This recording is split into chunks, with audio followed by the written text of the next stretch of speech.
Welcome to the Slop Farm. Enjoy the video. In this video, I will explain how to use GPS on your Garmin Venu 3. To begin, ensure your watch is charged and paired with your smartphone. Navigate to the Activities menu by pressing the top right button. Select an outdoor activity like run or bike to automatically activate the GPS receiver. Wait for the green GPS signal indicator to confirm a strong connection before starting your workout. This ensures accurate tracking from the very first step. For optimal accuracy, your Venu 3 offers multiple satellite systems.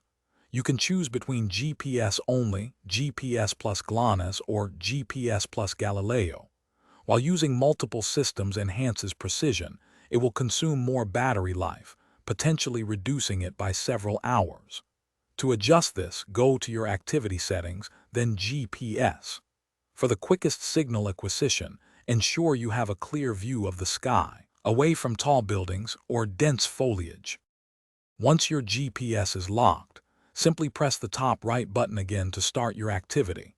Your Venu 3 will display real-time metrics such as distance, pace, and speed, all powered by the GPS data.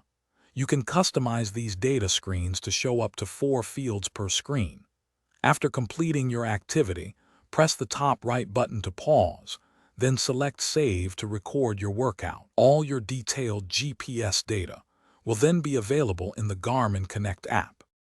Your Venu 3 also supports advanced features like Live Track, allowing friends and family to follow your activity in real time.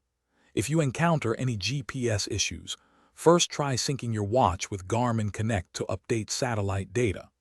A soft reset, holding the top right button for 15 seconds, can also resolve minor glitches. Remember, consistent use of GPS helps your watch learn your environment for faster signal acquisition over time. Thanks for watching. Consider subscribing if we helped you today.